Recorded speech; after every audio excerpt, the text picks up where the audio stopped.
in collaborazione con FNP CISL Udine.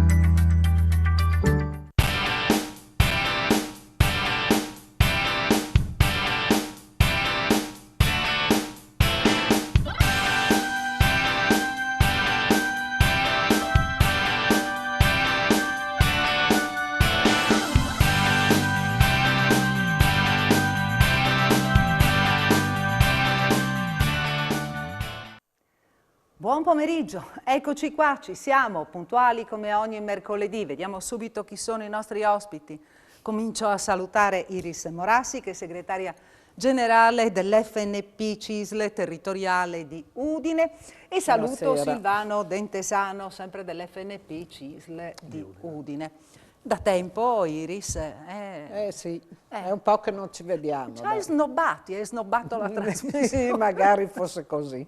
Comunque ci fa piacere rivederti nuovamente in trasmissione. E tra l'altro oggi è un'occasione importante per parlare di quella che sarà la giornata di domani, ma dovrebbe esserlo tutti i giorni, non solo domani, la giornata dal colore rosso, la giornata contro la violenza alle donne. Iris, Certo. il sindacato come si sta muovendo, cosa sta facendo? Perché è inutile parlare di un problema così pressante, così importante, solo durante la giornata che è dedicata alla violenza contro le donne. Bisognerebbe parlarne a dire tutti il vero, i giorni. se ne parla quotidianamente, sì, perché avvengono i femminicidi. Esatto, ecco, ma vorremmo parlarne in senso positivo, non negativo. Beh, no? Noi abbiamo perché si è risolto qualcosa. Noi abbiamo i coordinamenti donne che sono collegati con i movimenti femminili europei a cascata in tutta Italia, sappiamo quello che fanno, cosa promuovono, come incalzano anche i governi perché promulghino le leggi. Ad esempio che è recentissima questa, no? Un femminicidio di una giovane che ha subito una quarantina di coltellate, poi l'assassino, perché si chiamano così, assassini, patteggia e gli viene ridotta a metà la pena. Io dico che c'è qualcosa che non va in questo paese, c'è tanto che non va in questo paese rispetto alle donne. E allora, da qualsiasi punto di vista la si veda, femminicidi, violenze psicologiche di ogni tipo, mancanza di supporti, tolte quasi tutte le risorse, non adesso che le stanno stanziando, vedremo quando accadrà, vi sapremo anche di dare le... Intanto sono promesse, no? Promesse, ma prima hanno dato fondo, diciamo, alle risorse che erano destinate alle case protette, e quindi poi che nelle case protette ci potessero andare solo le donne con figli e non quelle senza figli. Cioè, ricordo, io faccio una sintesi così, qualche annetto fa, circa, possono essere anche 8, forse di più, che eravamo invitati a questo simposio a Milano di 3 giorni sulla famiglia, grandi promesse, poi è finita la messa cantata, non è che sia... Però abbiamo fatto fare uno studio rispetto al fatto che per noi, ogni volta diciamo, non è un paese per giovani, perché se ne vanno, non è un paese per anziani, perché vengono tolti i supporti, vengono lasciati soli, vengono le pensioni insufficienti, eccetera. Non è un paese per donne. Allora, di chi è questo paese? Punto di domanda. Vorrei sentire anche il parere di un uomo, perché è molto importante. Tra l'altro, io ricordo, mi pare proprio lo scorso anno, no? Che il giorno della festa della donna, anziché esserci donne... Eravamo 2, esatto. C'erano... Mi ricordo, proprio c'era lui. E c'era proprio lui, Sì. vedi che memoria. Sì. Sì, allora io diciamo, mi sono fatto un'idea ben precisa di queste problematiche che sono all'ordine del giorno. No? Innanzitutto io dico, siamo ancora in regime di quota di genere e questo io lo ritengo assolutamente una cosa sbagliata, perché io penso che sicuramente le donne sanno farsi valere, oggi basta guardare poi gli incarichi che hanno le donne nel mondo, quindi non penso che ci sia più bisogno di avere questa quota. Poi non dobbiamo dimostrare più nulla. Un altro discorso invece è la violenza, perché lì parliamo della violenza ed è già ormai da molti anni che si discute, molti anni che si dice c'è bisogno di una legge ben precisa che identifichi un po' quali sono i reati all'interno di questa problematica, no? La mia impressione è che si rinvia sempre, poi sentiamo tante volte il Premier o anche il Presidente, i femminicidi sono una priorità per la nazione, no? Mentre poi vediamo, ultimi casi anche adesso, che se non riusciamo a proteggere queste donne, e non lo fa né la giustizia né i servizi sociali, purtroppo, quindi ritengo che sia indispensabile una legge dove sia ben chiaro quali siano le condanne, quali siano veramente, bisogna intervenire un po', oltre poi naturalmente è chiaro che su questa cosa bisogna intervenire su una cultura generale che deve partire dalle scuole e arrivare fino all'università e ci devono essere dei progetti ben precisi, soprattutto anche in ambito universitario, no? Perché molte volte le violenze sono anche un po' nascoste in quell'ambito lì, perché è chiaro che a 30 anni non si sa quello che succede, poi l'ambiente familiare purtroppo sappiamo, e oggi con la pandemia è peggiorata, siamo arrivati a 89 donne nel 2021 ammazzate di femminicidio. Sono 104? 104? 104 ad oggi. E non siamo ancora alla fine. E non siamo ancora alla fine dell'anno. E quindi c'è da dire anche una cosa importantissima, che qualcuno si scandalizza a sentirci dire queste cose, che andrebbero costituite le case di cura per i violenti, e ci dicono: ma come? Questi sono assassini e voi parlate di curarli? Certamente sì, perché è la violenza che chiama violenza, e queste persone, questi assassini, io li chiamo così, hanno subito a loro volta, e quello che è uscito pochi giorni fa era stato uno proprio a cui era stata uccisa la mamma. Sì. Quindi per dire che cosa crea nella testa la violenza, eccetera. Noi abbiamo assistito a Trieste, nella sala del governo, praticamente pare, se non ricordo male, è stata inaugurata una di queste case e abbiamo ascoltato proprio dalle parole di un violento che diceva che lui proprio non dormiva neanche la notte perché era stato lasciato, che aveva solo questo in mente, che doveva ammazzarla. Ma lo dice dopo essere stato curato, eccetera, che dice che si rende conto che era impazzito. Capisci? Quindi, insieme a tutte le tante cose che servono, servirebbe anche questo. Ma comunque è stato istituito uno sportello, no? Nella bassa, adesso non ricordo bene, comunque no, nell'ambito c'è lo sportello al quale possono rivolgersi gli uomini o le persone che sentono nascere dentro questa violenza. Esatto, però l'importante è riuscire... Detto questo, ci vorrebbero... se non ci sono sufficienti forze dell'ordine, se non ci sono risorse, adesso le stanzieranno, ripeto, sono promesse, vedremo, se vengono mantenute ben venga, no? Anche aiutare economicamente, perché è chiaro che chi non denuncia è perché non ha risorse economiche, non ha lavoro, dove va? Magari ha 2 figli, dove va con 2 figli? Quando denunciano le portano in albergo 2 o 3 giorni e poi devono tornare a casa, ma vi immaginate cosa può accadere? Cioè è un gatto che si morde la coda, tremendo questo. E comunque il problema andrebbe affrontato a monte, infatti anche oggi mi pare proprio in regione che sia stato evidenziato, no, questo problema, siano state presentate delle proposte di sviluppare un qualche cosa, proprio come diceva anche Dentesano, nell'ambito della scuola. Ma il problema è, a mio avviso, che abbiamo governi, politici, eccetera, che sono indietro rispetto al popolo, perché noi abbiamo oggi studenti che occupano le scuole perché chiedono di essere formati anche contro il bullismo, contro l'omofobia, educazione sessuale, eccetera, e devono occupare le scuole per ottenere cose che dovrebbero essere all'ordine del giorno. All'ordine del giorno, certo. Capisci?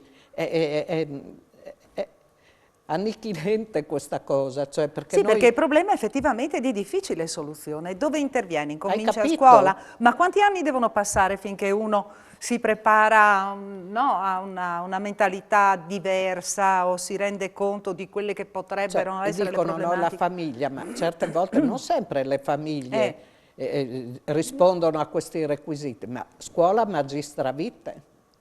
Vogliamo ricordare questo, che sei maestra di vita e il popolo chiede di essere portato a quei livelli lì e non tornare indietro di 100 anni, soprattutto in alcune situazioni. Non voglio addentrarmi su alcuni politici che abbiamo avuto che ci hanno portato indietro di 100 anni come donne.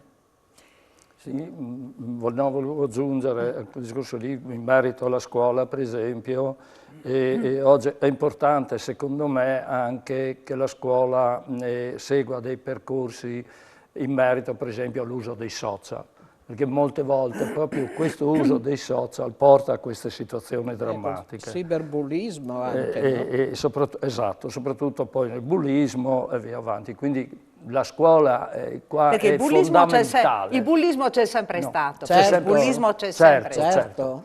C'è sempre, d'accordo, c'è sempre quello stato. c'è sempre stato. Però io penso che solo anche che adesso effettivamente con viene l'uso dei riconosciuto. social, oggi il ragazzino che ha 7 anni, 8 anni può accedere con un telefonino, può accedere a queste cose.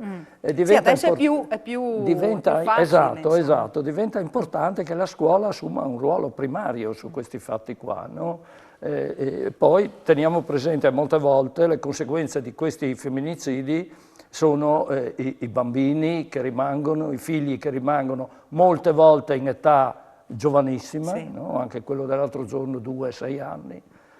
Questo è un problema che va affrontato, ma va affrontato, come dice, anche mettendo a disposizione delle risorse e controllando che queste risorse siano adeguate e spese bene, spese in una certa maniera.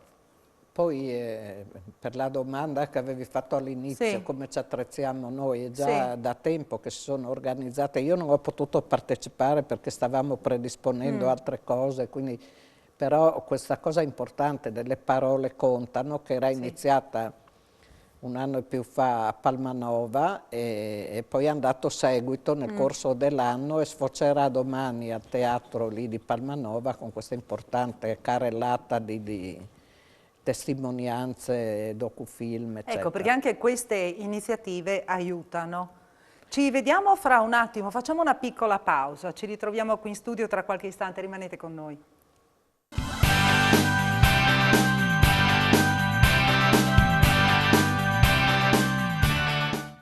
Ed eccoci nuovamente in studio, possiamo dare il via alle telefonate 0432 57 3517 e anche ai messaggi 351 570 5687, quindi attendiamo su questo numero solo SMS. Iris, io non lo so se cominciare già perché ci sono alcuni messaggi, oppure se fermarci ancora. Vediamo un po' di messaggi prima. Andiamo avanti con un po' di messaggi che sono già arrivati, che poi continuano a mandarmeli anche nel vecchio numero di telefono. Sai, è sempre così, sempre così. Infatti io me lo porto dietro proprio perché adesso il numero nuovo è quello che vedete in sovraimpressione. I messaggi tutti quanti lì dovrebbero andare. Buonasera, mio marito, classe 1963, lavoratore precoce, ad aprile ha 41 anni di contributi. Non rientra nei lavori usuranti. Quando andrà in pensione ci sono novità? Grazie, Sonia. Allora, nei lavori precoci, lui è un 63 e non rientra nei lavori usuranti, quindi dovrà completare il ciclo, diciamo, 42 anni e 10 mesi più la finestra di 3 mesi, se non rientra nei lavori usuranti.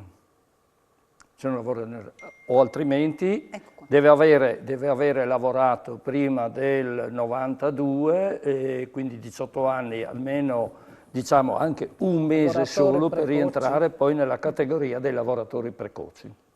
Quindi bisogna che faccia un controllo dei contributi versati, soprattutto controllando, diciamo, il primo anno di attività, ecco, lavorativa. Con cassa integrazione vanno su i contributi o dovrò recuperare per pensione? Per avere 41 e 10 mesi. E dove posso fare anche i conteggi, mi chiede? Io abito a Pagnacco, c'è qui in zona un posto dove rivolgermi? Sì, certo. Sono figurativi i contributi, no? Esatto. Contano come... Contano. come Sì, fosse sì, a anche se in lavorare, cassa integrazione contano. può rivolgersi a Tricesimo. Tricesimo c'è la sede dell'INAS, del patronato, per cui lì può fare tutte le richieste che è gradito, insomma.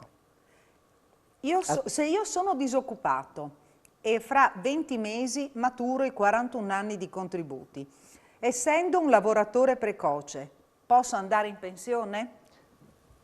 In disoccupazione? Se io sono disoccupato, mi Sì. scrive, e fra 20 mesi maturo i 41 anni di contributi, essendo un lavoratore precoce, posso andare in pensione? Essendo disoccupato non ha il versamento Se io dei sono contributi, disoccupato. no? Non ha il versamento dei contributi, essendo disoccupato, per cui deve trovare naturalmente o un impiego o accedere forse a qualche, diciamo, Però se gli manca poco a trovare un o- impiego, dove lo trovi un impiego? A 60 Perché anni nel momento in suonati? cui è disoccupato lui può accedere per esempio naturalmente alla disoccupazione, alla NASPI, no? Che dura 20 mesi. Esatto, bisogna quindi... vedere perché è abbastanza monca la cosa che ti è scritto, perché Sì. dovrebbe dire disoccupato da quanto sei in ANASPI, perché appunto ha ragione il collega. Infatti, Esatto. perché qui Esatto. non specifica. Aveva Allora una chiediamo... telefonata lì sì, abbiamo anche una telefonata. Allora, il telespettatore che ci ha scritto, se vuole, può telefonarci qui in diretta, oppure specificare meglio, no? Quella che è la sua situazione. Sentiamo adesso chi c'è in linea. Pronto? Buonasera, con chi parliamo? Caduta la linea? Pronto? Pronto? Noi siamo qua. Buonasera, con chi parliamo? Deve essere caduta la linea. Sì, volevo specificare Sì. di porre molta attenzione sul discorso, perché tutti fanno il discorso dei lavori precoci. Sì. Allora dice uno, io sono un precoce, ho 41 anni. Sì. Bisogna stare molto attenti perché lì ci sono proprio una precisione talmente precisa per cui non basta dire ho 41 anni, sono un lavoratore precoce, bisogna vedere quanto ho lavorato, quando ho iniziato a versare. Quello è, Se hai periodi vuoti bisogna assolutamente far fare tutto un il percorso EcoCert, lavorativo. ecco, quello sarebbe, diciamo sempre che chi si avvicina al periodo della pensione dovrebbe richiedere sempre un EcoCert all'INPS, per cui per avere la certezza dei contributi versati. Poi c'era anche questa, ne avevamo ricevuto un'altra analoga. Secondo voi, anche la scorsa settimana, secondo voi i coefficienti di calcolo che l'INPS usa per il calcolo contributivo sono negoziabili nell'eventuale riforma? Chi lo sa? No, ma noi facciamo sempre le proposte, li negoziamo sempre in positivo, poi se li otterremo o non otterremo, questa è ai posteri l'ardua sentenza, no? Però assolutamente noi chiediamo tante cose nella nostra piattaforma, poi ti dico, nessuno si illuda che portiamo a casa il 40%, siamo già bene. No? Sì, è per questo che bisogna chiedere tanto, no? Sì, però adesso giustamente oltre che la manovra economica ci sono anche questi piani Rilancia Italia, lo chiamo io, perché quel PPRR là proprio non mi piace. PPNRR. No? Sì, non mi piace, ecco, cosa vai a dire? È una grande occasione di cambio di paradigma assoluto di tutti i mali del nostro paese, no? Con una quantità di soldi che ce li sognavamo, neanche molti più del piano Marshall, per dire che possono permettere di riequilibrare questo disequilibrio, rifare giustizia nel nostro paese, perché se l'84% della ricchezza è in mano al 16% e viceversa il 16% gli rimane, è una cosa orribile, orripilante, che non si può neanche dire, da tanto brutta. Quindi noi chiediamo questo, un riequilibrio che riguarda la questione fiscale, la dignità del lavoro, gli anziani, la legge quadro sulla non autosufficienza, sono tutte, non chiediamo né miracoli né regalie, solo un ritorno di equità, di morale, oserei dire, insomma, perché proprio così non va. E sul contributivo, diciamo, no, che non sarà rinegoziabile, perché ormai stiamo arrivando, mi sembra che l'ultimo anno sia il 1958, per quanto riguarda il ricalcolo tra retributivo e contributivo. Quindi adesso ormai stiamo arrivando in fondo al calcolo misto retributivo, per cui d'ora in poi sarà tutto contributivo. E per quello quindi diciamo che anche lì penso che anche lì la rivendicazione sia molto molto difficile. Insomma, vita dura, comunque anche chiediamo per far una approvare. pensione di garanzia per i Esatto, giovani, esatto. perché insomma sono tante richieste, tutte che vanno a riequilibrare un disequilibrio che è orrendo nel nostro paese. Ecco, il 27 ci sarà manifestazione proprio in questo senso, a no? Palmanova. Sì, a Palmanova, il 27 a Palmanova, in Piazza Grande ci sarà una manifestazione unitaria su pensioni, fisco e lavoro. Ecco, interessante per esempio a livello pensionistico quello che chiede il sindacato unitario, per esempio l'accesso alla pensione, 62 anni di età con 41 anni di contributo, in modo da togliere un po' tutte quelle pensioni che ci sono in mezzo che creano una grande confusione che poi... Quindi diciamo, o 62 o 41 esatto, di contributo. 62 anni di età, 41 anni di contributi. E poi chiede un rafforzamento dell'APE sociale con l'inserimento di nuovi lavori gravosi o usuranti. Ecco, diciamo, mi pare che però in quella direzione stiano andando, no? Con l'inserimento, perché hanno già inserito in quella direzione altre voci, che no? stiamo oltre al prolungamento dopo di opzione donna anche per il 2022, no? Che anche lì quello che chiede il sindacato chiede di rivisitare un momentino il metodo di calcolo, certo, perché col calcolo di adesso si perde quasi il 30% della pensione che si è maturata, fanno favori alle soprattutto donne. quelle donne che lavorano nel comparto del commercio. Già le pensioni sono abbastanza basse, se poi uno va con opzione donna con meno il 30% capiamo che è quasi una pensione sociale. Che io non l'ho mai annunciata con grande enfasi, ho sempre detto, capisco chi è costretto, perché essendo donne, no, avendo tutta questa molteplicità di ruoli, non l'ho detto bene ma si è capito, no? Poi alla fine uno dice, a me è capitata una carissima amica, moglie di un collega, che aveva usato le mani proprio in fabbrica, eccetera, che aveva le mani così, ha detto non ce la faccio più, ma cioè 600 euro quasi di meno, cioè una cosa pazzesca. Allora ho detto per lavorare praticamente 6 anni di meno, perché per lavorare 5-6 anni di meno. Guarda caso quando fanno un favore alle donne, no? È sempre un favore. No, ma volevo dire però nel senso che anche mettere opzione donna, abbiamo parlato di donne fino adesso, no? Sì, dai. Opzione donna, quasi quasi vorrebbe dire facciamo un favore a queste donne. Ti ho pur detto, sai che bel favore. Invece non dovrebbe essere così, perché io ho l'esperienza diretta, mia moglie, commercio, 38 anni di commessa in piedi dietro un banco, per 8 ore al giorno, gli ultimi anni anche la domenica.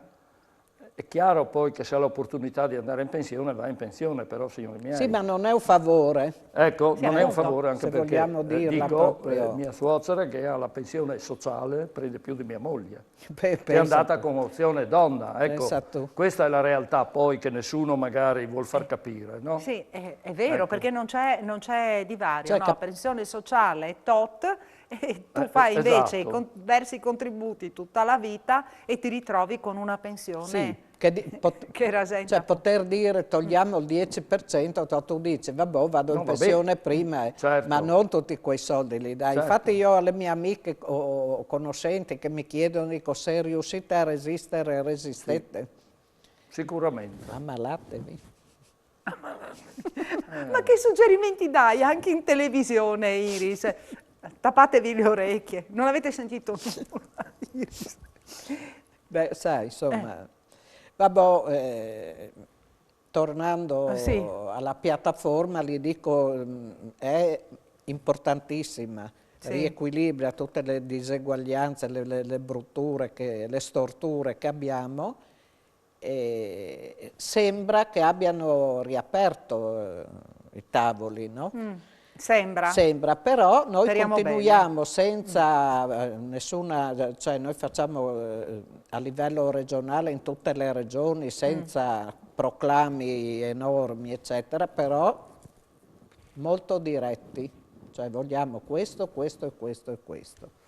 E se non lo facciamo adesso non ci sarà mai più un'occasione di ritorno di giustizia, ecco, chiamiamolo così. Ritorno di giustizia.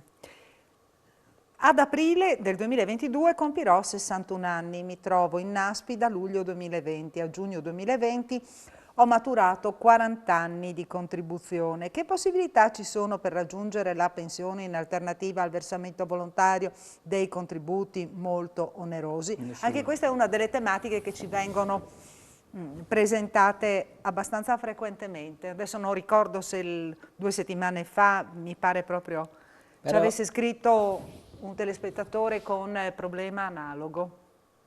Sì, ma questo è un problema che si evidenzia sempre per il fatto del discorso della disoccupazione, no? Perché chiaramente diciamo, gli cittadini un po' più in difficoltà sono quelli che si trovano all'ultimo momento, 60 anni per esempio, senza lavoro. Allora accedono alla Naspi, chiaramente, però comunque il livello di pensione rimane sempre quello, 42 anni e 10 mesi, più 3 mesi di finestra. Per gli uomini? Questo è per gli uomini, certo, per gli uomini. Questo è purtroppo la data, le condizioni per andare in pensione. Sì, ma non dice quanto è che in Naspi. Ecco, sì, esatto. Sì, esatto. si trova Comunque, in Naspi da luglio del 2020. Dal 2020, quindi un anno. sì, ha quasi finito la Naspi. A 20 mesi. Esatto. Che a giugno 2020 ha maturato 40 anni di contribuzione. 40 anni non bastano purtroppo. Ce ne vogliono ancora 2, 10 mesi. Sì, deve fare 42 anni e 10 mesi. Sì, ma quando gli finisce la Naspi, cosa fa? Ma è la domanda che hai fatto quello di prima. Esatto. Deve trovare un lavoro, non può... Troverà un lavoro, se no bisogna vedere se può accedere alla pensione di cittadinanza, per esempio, che può essere una... A 61 anni dove trovi lavoro? Ribadiamo il concetto di prima. Infatti, dove lo trovi? Non lo trovi neanche a 40, a 50, figuriamoci a 60 suonati. Ma infatti quello che chiediamo anche noi è un sistema di protezione proprio, un accompagnamento poi per portare queste persone in pensione, no? Allora lì può valere anche il discorso di una riduzione, per esempio, del 10% in base agli anni che non hai contribuito, diciamo, no? Perché questo è un problema, purtroppo stiamo vedendo anche in Friuli ogni giorno, ci sono delle rivendicazioni adesso sociali che purtroppo mettono sulla piazza queste persone. Possiamo riprendere l'argomento fra poco? Rimanete con noi, mi raccomando.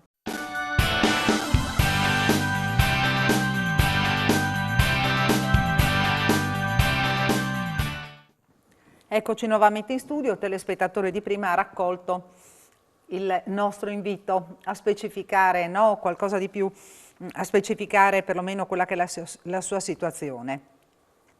Lui ci aveva scritto: se io sono disoccupato e fra 20 mesi maturo 41 anni di contributi, essendo un lavoratore precoce, posso andare in pensione. E lui specifica: ho iniziato nell'82 e da un mese sono disoccupato. Nel settembre del 2023 avrei 41 anni di contributi. Ho diritto ad andare in pensione come lavoratore precoce? Sì. Ha diritto perché ha lavorato prima adesso il 92-90, insomma. Sì, nell'80 sì. Ha iniziato nell'82. Però io lo consiglierei di dov'è, di Pagnacco sto qua? Non specifica, era un altro il signore di Pagnacco. Lo consiglierei di passare da noi, lo consiglierei proprio perché... Il signore di Pagnacco è un'altra situazione, che è più o meno analoga.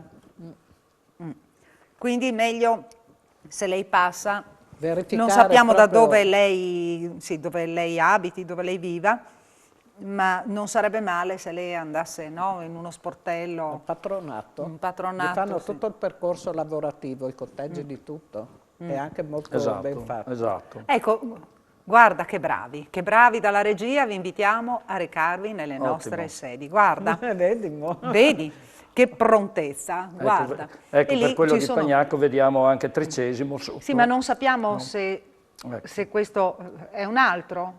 Sì, Il sì, signore no, di Pagnaco è un altro. prima era quello di Pagnaco, se poteva Sì. rivolgersi vicino lì, quello di Pagnaco, il telespettatore di Pagnaco può rivolgersi a 13°. Ecco. Grazie alla regia per la sua prontezza, no? Sì, Pronti di riflessi, bravi, grazie. complimenti. E vedo che mancano pochi minuti al termine della trasmissione, dobbiamo assolutamente parlare di questo progetto, tu hai cominciato ad accennarlo, no? Le parole contano, nasce in Friuli Venezia Giulia la prima libreria virtuale contro stereotipi e pregiudizi. Dobbiamo spiegare ai nostri telespettatori perché è un appuntamento, è un qualche cosa di molto importante, dopo quasi 2 anni di lavoro ininterrotto nonostante la pandemia. Praticamente siete arrivati a mettere in piedi questa cosa. Bisogna invitarli a venire a Palmanova al teatro, quello che dicevo prima. Giovedì 25 novembre dalle 15 al teatro di Palmanova, che è praticamente il comune che è patrocinante l'iniziativa. Sì. Ecco, una data non casuale, perché proprio cade nella giornata, nella giornata mondiale contro la violenza sulle donne. Sì, è quello che dicevo prima, no?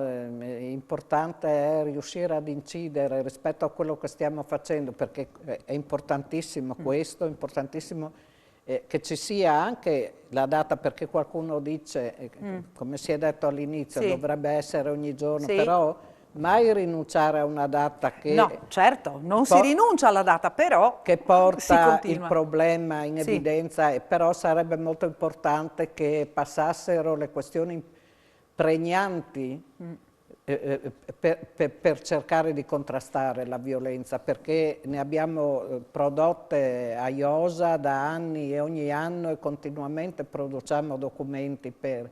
Adesso non c'è la scusa che non ci sono le risorse.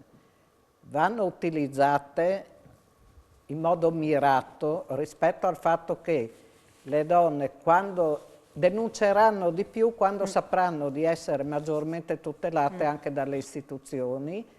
E, ad esempio, è un discorso molto lungo, lo faccio velocemente, se noi dessimo la stura a dei lavori che sono di cura per anziani e minori, pensate solo ai minori che solo l'11% dei bambini possono andare in asilo nido, se si raggiungesse il 100%, pensate quanto lavoro noi offriremmo a delle donne, oltretutto che si sentirebbero sicure e farebbero anche più figli, no? E che comunque sarebbero economicamente indipendenti dal violento, hai capito? Quindi denuncerebbero con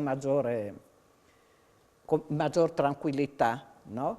E poi ci sono, bisognerebbe togliere assolutamente il patteggiamento, bisognerebbe che nascessero molte più case. Noi quest'anno, come FNP Udinese Bassa Friulana, anche l'anno scorso abbiamo fatto una donazione importante alla Caramella Buona, si chiama, che è questa associazione di cui fa capo la dottoressa Bruzzone a livello nazionale e si espande in tutta Italia costruendo case rifugio. Ma non si può sempre aspettare solo dalle donazioni, bisogna, adesso c'è questa opportunità proprio di tante istituzionalizzare ma proprio con un giro di boa, hai capito? Non sempre la toppa che è peggio del buco, perché altrimenti non ci siamo. Abbiamo poco più di un minuto, dobbiamo parlare del congresso, velocemente. Ecco, noi domani abbiamo il congresso dell'RLS Udinese, un congresso che doveva tenersi il 12 di novembre, ma è stato rinviato purtroppo causa Covid. Lo faremo domani presso la nostra sede della CIS di Udine in via Cecconi 16, nelle sale Tarantelli e Turquet. E io ancora un invito, come è già stato fatto nelle puntate precedenti, a partecipare un momentino, perché questa è l'unica occasione in cui un iscritto può partecipare, all'occasione di partecipare a un dibattito e naturalmente scegliere poi i propri rappresentanti sul territorio, che saranno quelli che poi porteranno avanti tutta la programmazione quadriennale. Siamo in chiusura? Io guarda, l'unico appello che mi sento di fare veramente dal cuore, vaccinatevi. Bravo. Un appello che come sindacato per il ruolo sociale che abbiamo dobbiamo fare. Guardate che stanno aumentando i casi ed è veramente preoccupante quello che sta succedendo. Quindi mettiamoci una mano sul cuore tutti e vacciniamoci.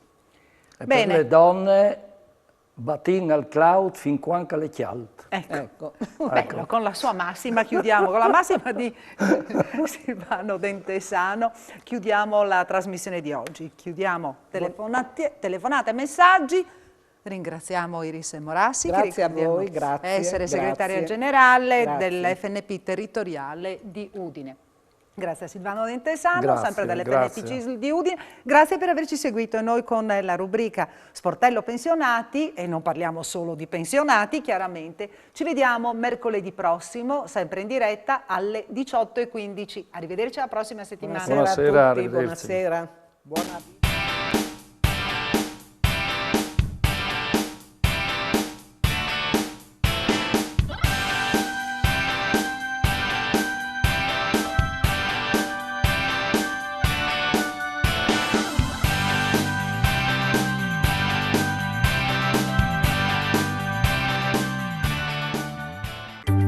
In collaborazione con FNP CISL Udine.